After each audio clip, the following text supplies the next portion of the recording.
The largest Catawan bellowed a large grunt, held its spear high, and pointed upwards in the direction of the thick support rope that suspended the snare from several overhead trees.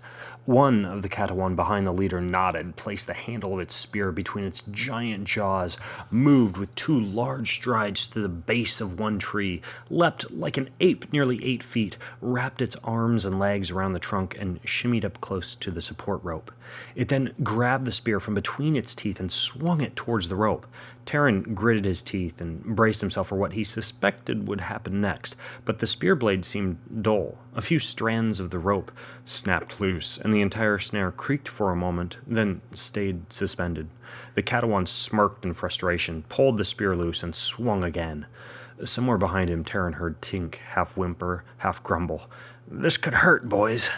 Several more strands snapped, but the snare remained aloft.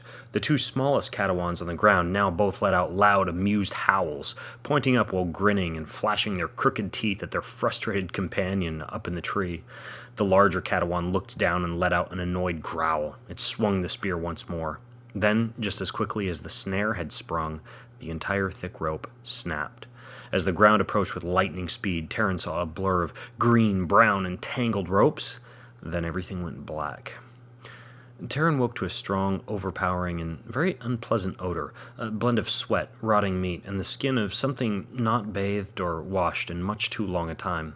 He was on his back, both arms trapped under him, and both hands bound by what felt like a very thick leather shoelace. It felt as though some kind of hard, wooden slatting was underneath him. Pins and needles radiated up and down his hands and fingers from trapped nerves.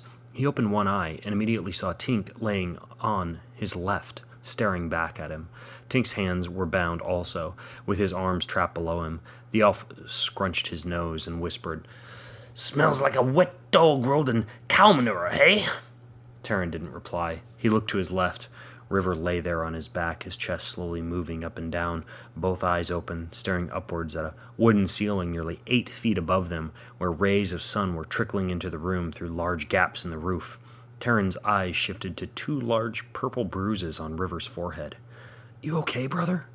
River blinked and took a deep breath as though mentally scanning his body for injuries. He slowly nodded, but his eyes remained fixed on the ceiling, still wide in a concerned gaze. Terran looked up towards where River was staring. 3 small skulls were hanging above them, their eerie, hollow eye cavities slowly moving side to side as the draft coming through the holes in the ceiling blew the skulls in tiny circles.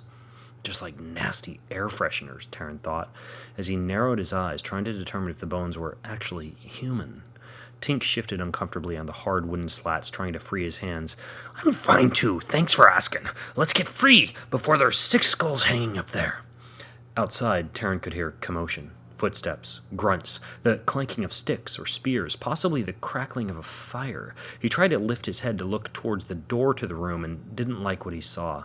Skewered on 2 wooden stakes on either side of the thick wooden door were 2 more skulls, and 2 additional skulls hung directly above the door. These ones were larger and unmistakably human. Before Terran had a chance to swallow the surge of sickened saliva that filled his mouth, the door swung open and a giant Catawan burst in. Behind him, a glaring surge of sunlight and all the loud commotion from outside poured into the room. For a moment, the beast simply stood there, feet spread wide, surveying the room. It wore nothing other than a strip of leather cloth covering its loins and a thick belt woven from cedar strands that held 2 small wooden rods with roughly hewn arrowheads attached. By the looks of its broad shoulders, enormous jutting jaw, and thick eyebrows, it was a male. One jagged patch of grayish-white fur extended from his big, powerful glutes all the way up to the back of his head. Covering nearly 10 feet from the door to the prisoners with just 2 big strides, the Catawan stormed close and first thrust his face close to Terran's. The foul, sulphurous smell of rotting meat seeped from his breath as his giant bloodshot eyes peered into Terran's. A stream of saliva dripped from the corner of his mouth and down the hairy stubble to his chin as his lips parted in a sneer, revealing a row of crooked, yellow teeth. His gaze remained locked into Terran's eyes in what seemed to be curiosity, fear, or perhaps hunger. Terran couldn't quite tell what the intentions of this massive creature were, but he quietly shifted his eyes away, hoping that avoiding direct eye contact might be considered a sign of respect. Out of the corner of his vision, he watched the beast move away, bend forward, and sniff River. then stand up and snort loudly, spraying wet mucus in all directions. Terran felt the mucus hit his face and immediately wished his hands were untied so he could wipe the odorous slime from his skin. The Catalan then turned towards Tink and placed one massive hairy hand on Tink's leg. Tink groaned in disgust, and the beast sneered again, then stood upright, backed away, and let out a loud howl. The shadows of 3 more Catawan immediately appeared at the door. As they stepped into the light of the room, Terran saw that they were quite obviously females, with narrow shoulders, large sagging breasts, and wide hips. They wore a leather cloth, almost like a skirt, around their waists. 2, just like the male, had wild, knotted hair flying in all directions from their head, while the third had braided her hair backwards and pulled it tight against the skin of her back. The big male leader grunted, growled, and pointed, and the 3 females quickly approached. Terran felt strong hands and thick fingers on his body and saw the entire room rotate as he was flipped onto his back. One female tucked him under her arm and carried him like a piece of firewood towards the exit. He felt her coarse, sharp hair against his skin and an overpowering odor pouring from her underarm glands. From the corner of his eye he could see River and Tink close behind, each carried similarly. When they stepped outside, the commotion, loud cries, grunts, growls, and ruckus seemed to double. Held sideways and bouncing up and down as the big female carried him, Terran could see an entire throng of Catawan gathered. There were dozens and dozens, perhaps over 100, both male and female. Some simply stood watching. Others were shifting excitedly and bouncing from foot to foot in a trance-like dance. Several smaller Catawan held sticks and animal skin drums that they pounded with increasing rapidity as the females strode through the crowd, carrying their prisoners. There were more skulls, some skewered on poles stuck into the ground, others wrapped in necklaces around Catawan necks, and one kicked back and forth like a ball between 2 Catawan youth. Up ahead, Terran could see the flicker of flame. He smelled smoke. As they approached, he could feel heat growing in the air. The female shifted his entire body to one of her shoulders as she approached the fire, now carrying him like a sack of potatoes over her bony shoulder. Terran could now clearly see the fire pit they were approaching.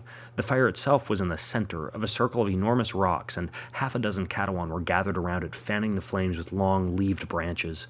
Above the fire were 2 giant logs, suspended horizontally like a bridge over the flames. Lashed to one log were 3 long poles, extended vertically into the air. Terran had seen something just like this before at a neighborhood barbecue party. It was exactly like the spit they had used to roast a large pig. Tink moaned loudly as the females carried them towards the 3 poles. "I should have known! The Catawan are rumored to relish the taste of human flesh! I'm sorry, my boys, I'm so sorry!"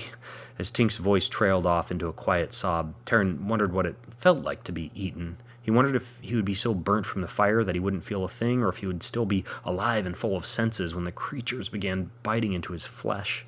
He strained his neck, looking for River, and saw his brother behind him, also carried like a sack of potatoes. River didn't look scared. His lips were set in a firm line, his eyes were narrowed into thin slits, and he appeared to be uncomfortable, angry, and annoyed. Terran wondered if River was looking for water, and at the same time eyed the large rocks surrounding the fire, which were larger than any he had attempted to hurl into the air the past several days, but still offered great potential as weapons. By now, the females had carried all 3 of them up onto the log with the vertical poles. As they took his already bound hands and added even more ties and knots to secure him to the pole, Terran could see how this spit contraption worked. The log they stood on was fixed between 2 big rocks. Once they were attached to the poles, the log could simply be rotated inch by inch over the fire until the poles were horizontal. They would then be suspended on the poles between the 2 logs over the fire and roasted. The female stepped down and off the log, and the large male Catawan with the grayish-white stripes leapt up onto the log and stood between Terran, who was bound to the far left pole, and Tink, who was bound to the middle pole. River was on the far right side. The leader held his spear aloft, shook it violently, then let out a loud, guttural roar. All around them, dozens of Catawan responded with shouts, roars, and hungry grunting. The flames grew larger. The drums began pounding faster. Terran squinted as the smoke burnt his eyes. The back of his throat felt scratchy from the smoldering air. The log rotated just a couple inches, and he felt his skin get uncomfortably hot as the fire grew closer. Tink began to moan loudly from the sharp, painful heat. Terran turned his head and looked towards River. River was already looking back at him. Terran nodded, and River nodded back. Terran glared at the large, flat rock below him, which glowed with orange and red heat. He clenched his fist, grits his teeth, and violently whipped his neck around towards the Catawan, who still stood on the log shaking his spear. Terran felt a rush of energy spill from his body as he sent the scalding rock flying through the air, where it struck the big male directly in the chest. There was a sound like a sizzling piece of meat and a painful howl as the Catalan dropped his spear, fell backwards off the log, and tumbled into the dirt beside the fire pit, clutching his chest and howling in pain. As Terran felt his body go slightly limp from the strain of hurling the rock, he saw a massive stream of water explode from a wooden bucket beside the fire and fly towards the three Catalan who were fanning the flames. It struck them like an ocean wave, launching all three backwards, where they collided with the crowd behind them and knocked over several other Catalan like bowling pins. River whooped loudly. Chaos ensued. Terran whipped his chin up, and a giant cloud of dust swept like a tornado over the three female Catalan who stood behind them on the log, and they fell to the ground, waving their arms and slapping at their eyes. River sent another stream of water into the crowd, where it struck several more beasts with hurricane-like force and sent them tumbling backwards, howling loudly. Two Catalan males, nearly as big as the leader, came sprinting from the crowd towards the log, pulling their arms back to hoist their weapons, but the rocks and dirt underneath them shifted like a miniature earthquake and swept them off their feet. There was a loud crunch as both hit the ground face first. As Terran took a deep breath, trying to summon enough energy to hurl another smoldering boulder into the crowd, he heard a piercing distress scream, louder than any sound he'd heard any of the Catalan make yet. The male leader had stood to his feet, his chest hair singed and black from the rock, and was now waving his arms, screaming passionately towards the crowd while pointing at Terran, River, and Tink. It wasn't an angry, violent scream. He backed away as he continued to scream. It was a scared, defeated sound. Then Terran felt the log rotate slightly backwards, away from the fire. A giant hairy hand grasped his wrists, and he felt a sudden loosening of the straps as his hands were pulled away from the pole. They were being freed.